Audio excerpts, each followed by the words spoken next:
네, 여러분 안녕하세요. 두 번째 강의입니다. 지난 시간에 이어서 계속해서 마태복음에 대한 이야기를 또 오늘도 진행해 보려고 합니다.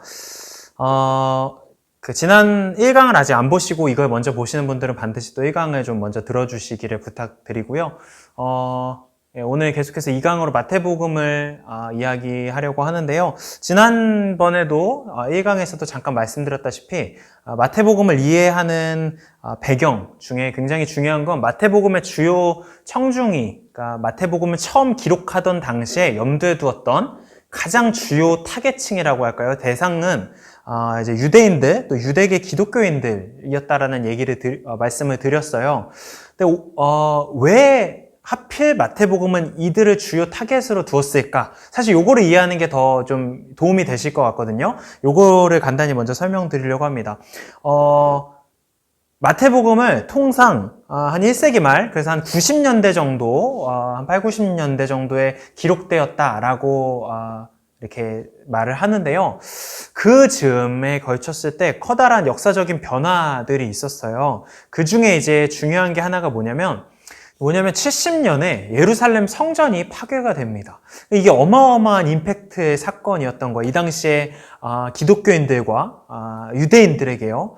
그러니까 지금의 어떤 교회 건물의 느낌이 아니죠. 이 당시에 이제 성전은 곧 하나님으로 생각되던 시대였기 때문에 이 성전이 파괴된다는 건 어마어마한 충격과 또 임팩트를 가지고 왔을 거예요. 기독교인들도 신앙의 지형이 많이 흔들렸겠지만 어찌됐든 간에 이 성전이 파괴되면서 더 극심한 타격을 받은 쪽은 유대교였습니다. 왜냐하면 유대교는 훨씬 더 성전 중심의 희생제사, 또 율법 중심, 이런 것들이 더 이제 그들의 어떤 핵심이고 그들의 코어이기 때문에 이 성전이 파괴되면서 유대교가 엄청나게 흔들리게 돼요. 그러면서 이제 어떤 일들이 좀 생기냐면 그동안은 이제 이 기독교인들에 대해서 유대교가 완강하게 거부를 하고 있었는데 이렇게 그들의 어떤 종교적인 지형이 흔들리게 되면서 약간 흔들림이 보이는 거예요. 유대교인들에게 있어서도. 그래서 기독교인들에게 이게 마치 좀 기회처럼 여겨졌던 거죠. 그렇게 해서 기반이 흔들리고 있고 방황하고 전체가 뿌리가 이제 흔들리고 있는 유대인들에게 새로운 용어와 또 그들에게 어필할 수 있는 표현으로 신앙을 제시할 수 있지 않을까라는 생각을 했던 겁니다. 그래서 그 당시에 이런 배경 속에서 이 마태복음은 유대인들 그리고 또 유대계 그리스도인들을 향해서 우리가 믿는 예수님이 너희들의 그 모세오경과 율법에서 말하는 그 모든 선지자와 그 모든 율법서들의 완성이야, 이런 이제 어필들을 이제 더 하게 되는 거죠. 그래서요, 마태복음을 이해하는 배경 중에 마태복음의 강조점들 중에 이런 구절들이 있는 겁니다. 이런 이제 이쪽에 보시면 마태복음 곳곳에 이런 표현들이 있는데요. 이 모든 일이 일어난 것은 주님께서 예언자를 시켜서 이르기를 무슨 말씀을 이루려고 한 거다.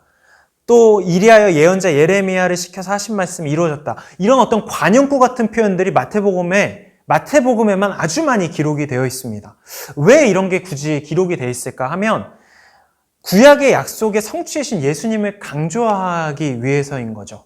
유대인들에게, 유대계 그리스도인들에게 우리가 믿고 있는 예수님은 너희들 구약에서 그 수많은 선지자들과 예언자들이 말했던 그 약속의 성취이신 분이야 라는 것을 어필하는 거예요. 또 이런 표현들도 많습니다. 여러분, 유대교의 지지 기반이라고 하면 가장 중요한 두 가지 기둥은 결국은 율법과 성전이거든요.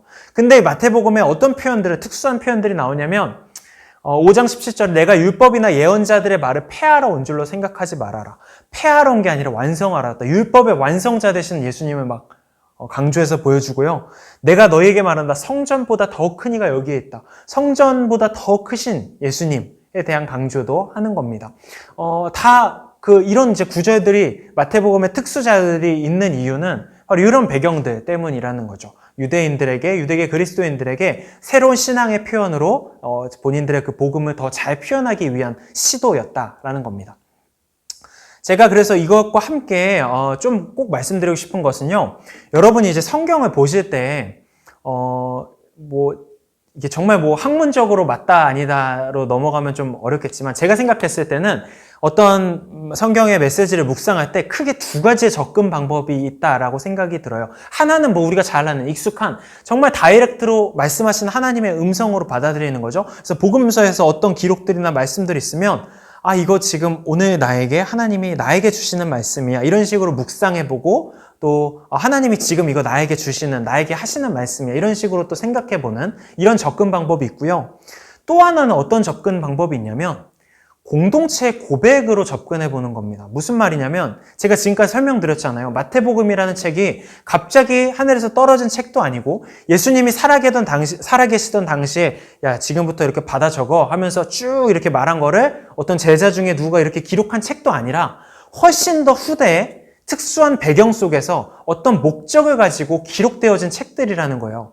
그렇기 때문에 반드시 어떤 측면도 포함되어 있냐면 그 시대에 신앙을 하던, 그 시대에 여전히 신앙의 길을 걸어가고 있던 믿음의 사람들과 공동체의 고백이 그 안에 담겨 있는 거예요. 신앙의 일종의 간증 같은 글들이 그 안에 담겨 있는 겁니다. 이게 어떤 의미인지 한번 예를 들어서 설명을 드릴게요. 좀 오늘 이 강의 후반부예요. 마태복음의 이제 중심 주제를 하나 좀 설명드리고 넘어가려고 하는데요. 여러분, 마태복음은요, 하나님의 함께하심을 아주 중요하게 강조하는 복음서 중에 하나입니다. 그래서 어떻게 할 수 있냐면 딱 이렇게 보시면 편해요. 마태복음의 시작과 중간과 끝에 전부 다 강조하는 게 뭐냐면 하나님이 너희와 함께 하신다요. 보시겠어요? 마태복음 이게 1장이거든요. 1장에 23절에 예수님의 탄생을 설명하면서 이런 구절이 나와요. 동정녀가 잉태하여 아들을 낳을 것이니 그의 이름을 임마누엘이라고 할 것이다.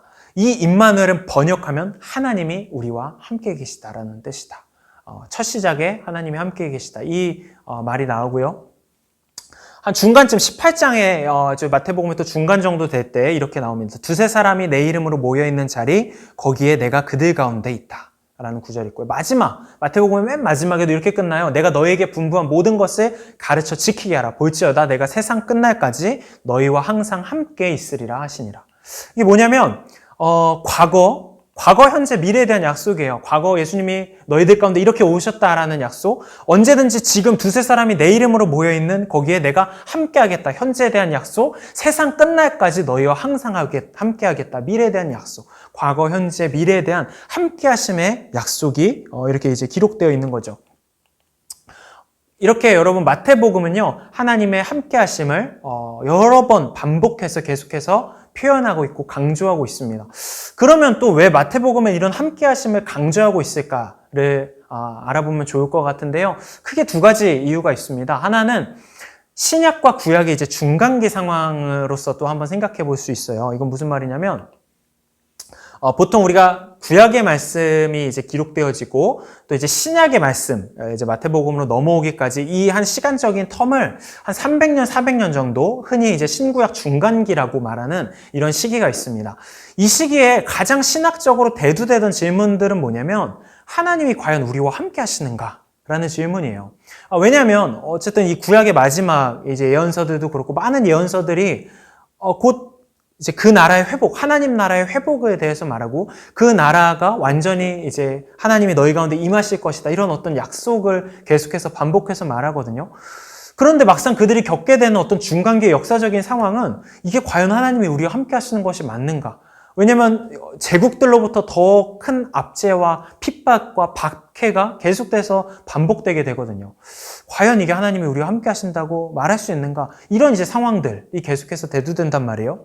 그리고 또 하나 어떤 거가 있냐면 또 이 마태 공동체 상황도 있습니다. 아까 제가 간단히 말씀드렸지만 70년대 예루살렘 성전이 파괴가 돼요. 그러면 이제 한 90년대, 80년대쯤 돼서 이 공동체의 상황이 어떤 걸 생각하게 되냐면 하나님이 과연 우리와 함께 하시는 게 맞는가를 또 생각해 보게 된다는 거죠. 왜냐하면 전통적으로 성전이란 하나님이 함께 하심에 대한 전통적인 징표였거든요. 근데 그게 무너졌어요.